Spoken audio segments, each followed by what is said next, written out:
Hello friends, welcome back to the channel Praneeth mummy. இன்றைக்கி இந்த வீடியோவில் நம்ம வீட்டுக்கு முன்னாடி இருக்கிற குட்டி தோட்டத்தில் நிறையா மிளகா நாற்று நட்டு வச்சுருந்தோம். அதில் இது வரைக்கும் வரமிளகா பொரிச்சதே கிடையாது. பச்சை மிளகா வேணால் நான் பிரியாணி செய்யும்போதோ உப்புமா செய்யும்போதோ அப்பப்போ தேவையாக 2-3 வந்து பொரிச்சிட்டு போயிருந்தேன். மிச்சதெல்லாம் வரமிளகாய் அப்படியே விட்டுட்டேன். மிளகா பழுக்கட்டும் அப்படின்னு சொல்லிட்டு அப்படியே விட்டுட்டேன். இப்போ பார்த்திங்கன்னா எல்லா மிளகா நாற்றுலேயுமே நிறைய மிளகா பழுத்துருச்சு. நிறைய மிளகா பழுத்ததுனால சரி அதை பொரித்து கொண்டுட்டு போய் காய போடலாம், வரமிளகாய் ஆயிக்கும் அப்படின்னு சொல்லிட்டு பறிக்கலான்னு வந்தேன். அதோடு பார்த்திங்கன்னா தக்காளி ஒரு 2-3 பழுத்துருக்கு. சரி தக்காளியையும் வந்து பொரிக்கலாம் அப்படின்னு நினைக்கிறேன். அது போக இந்த குட்டி தோட்டம் முடிஞ்சிருச்சுங்க. இதில் பீக்கங்காய், புடலங்காய், சொரக்காய் எல்லாமே முடிஞ்சிருச்சு. வெண்டைக்காயும் முடிஞ்சிருச்சு. மீதி வந்து மிளகா ஒன்று தான் இப்போதைக்கு பொரிக்கிற மாதிரி இருக்குது. பாவக்காயும் முடிஞ்சிருச்சு, எல்லாமே முடிஞ்சிருச்சு. அவரைக்காயும் முடிஞ்சிருச்சு. இப்போ நம்ம கொஞ்சம் அவரைக்காய் கிடச்சிது, அதுதான் ஃபைனல். இனி பூவும் இல்லை, பிஞ்சும் இல்லை, அவரைக்காய் காய்க்காது. ஸோ இருக்கிற இனி மிளகாயும் கத்திரிக்காயும் மட்டும்தான் இனிமேல் காய்க்கும். ஸோ இருக்கிற மிளகாயை வந்து இப்போ பறிச்சுக்கலாம். நல்லா பழுத்த மிளகாய் தாங்க பறிக்கணும். அரைப்பழுப்பு காப்பழுப்பு இருக்கிறத பறித்தோம்னா இத்து போயிடும். நல்லா பழுத்த மிளகாயாக இருக்கும். நம்ம பார்த்தோம்னாலே அப்படியே ஃபுல்லாக ரெட்டிஸாக பழுத்திருக்கும். நல்லா பழுத்த மிளகாயை பார்த்து பொரித்து நம்ம கொண்டுட்டு போய் வெயிலில் காய வைக்கணும். டெய்லியும் காலையில் நீங்கள் வெயிலில் எடுத்து ஒரு 10 மணி ஒரு 9 மணி போல் வெயிலில் போட்டுட்டு, இல்லை வேலைக்கு போகிற மாதிரி இருந்துச்சுன்னா வெயிலில் போட்டுட்டு போயிட்டீங்கன்னா ஈவினிங் வந்து ஒரு 4 o'clock 5 o'clock போது எடுத்து வச்சிடணும்.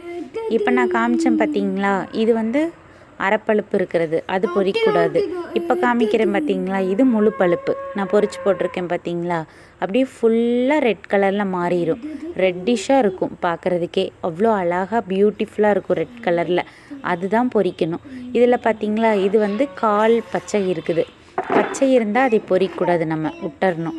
பச்சை இருக்கிறத பொரிச்சிங்கன்னா சொத்தையாயிரும். நீங்கள் வெயிலில் கொண்டு போய் காய போட்டிங்கனாலும் சரி, வீட்டுக்குள்ளார வச்சுருந்தீங்கனாலும் சரி, சொத்தையாகி போயிடும். அதனால் நல்லா பழுத்த மிளகாயாக பார்த்து நம்ம பொரிச்சிக்கலாம். நல்லா பழுத்த மிளகாயாக பார்த்து பொரிக்கிறேன். பொரிக்கும்போது பார்த்தா நிறைய இருந்த மாதிரி இருந்துச்சு. குண்டாவே நிறைஞ்சு வந்த மாதிரி இருந்தது. காய போடும்போது பார்த்தா கம்மியாக தாங்க இருந்துச்சு. அப்புறம் பார்த்திங்கன்னா நிறைய பூ பூத்துருக்குது. கத்திரிக்காய் நிறைய பூ பூத்துருக்குது. ஸோ கத்திரிக்காய் இனிமேல் குட்டி குட்டியாக பிஞ்சு வச்சுருக்குது. பிஞ்சில் நிறைய சொத்தை உழுகுது, நிறைய நோய் உழுகுது, மஞ்சள் கொளிச்சு போயிடுது நிறைய செடி.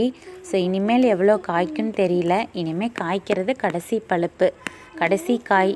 ஸோ நம்ம கிடைக்கிறத பொரிச்சிக்க வேண்டியது தான். பார்த்திங்களா, அப்படி மஞ்சள் கொளிச்சு போகுது செடியெல்லாம்.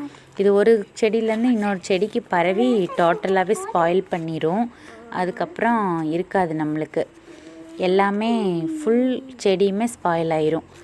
அடுத்தது இது பார்த்திங்கன்னா காய் ஃபுல்லாக பொரித்து முடிச்சிட்டேன். மீதி அரைப்பழுப்பு காப்பழுப்பு இருக்கிறதெல்லாம் அடுத்த டைம் பொரிச்சிக்கலாம் அப்படின்ட்டு விட்டுட்டேன். ஸோ இவ்வளோ தாங்க மொத்தமாக கிடச்சிச்சு. மொட்டை மாடியில் கொண்டுட்டு வந்து காய் போட்டிருக்கிறேன். போன டைம் கீழே தான் காய் போட்டிருந்தேன். என் பையன் ஒன்றா எடுத்து பக்கத்தால் வீசிட்டான். ஒன்று கூட சமைக்கிறதுக்கு யூஸ் பண்ணல. ஒரு பேக் நிறைய பொரிச்சிட்டு வந்து அந்த பேக் நிறைய வெளியில் தூக்கி வீசிட்டான் விளையாண்டு.